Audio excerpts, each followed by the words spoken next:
रोज गाईला चारा वाटतोय, मग गरजू लोकांना जेवण कोण देणार? असं बरेचसे क्वेश्चन्स मला आले होते.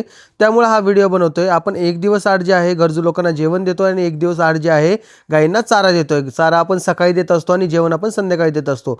तर असं काही आपलं डेलीचं रुटीन चालू आहे. तर आज मी परत वडापाव घेतलेले आहे. वडापाव आज आपण सगळ्यांना डोनेट करणार आहोत. हा जो व्हिडिओ आहे ते 2 दिवसापूर्वीचा आहे आणि प्रॉब्लेम असा झालेला आहे की 2 दिवसापासून मी व्लॉगला व्हॉइस ओव्हरच नव्हता केला, म्हणून तुमच्याजवळ आलाच नाही. आणि या ठिकाणी मी जे डोनेट करायला गेलो होतो त्या ठिकाणी एवढा प्रॉब्लेम झाला ना, म्हणजे सगळे जे लोक होते ते डायरेक्ट अंगावर आले. माझ्या माणसं सुद्धा, पोरं सुद्धा आणि बया सुद्धा डायरेक्ट अंगावर आल्यात आणि आम्हाला करू लागले होते. म्हणजे हे ह्या ठिकाणी पहिल्यांदा माझ्यासोबत असं झालं, पण ठीक आहे, आपण ती सिच्युएशन हँडल केली.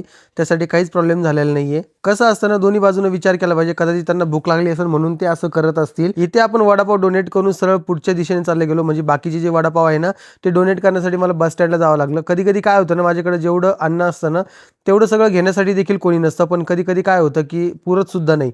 आणि आज तेच झालेलं आहे. माझं जे वडापाव होते ते सगळे बाहेरच संपून गेलेत. तुम्हाला मी लास्ट टाइम पण सांगितलेलं आहे की जर कधी व्हिडिओ नाही आला तर असं समजू नका तुझं काम बंद पडलं म्हणून.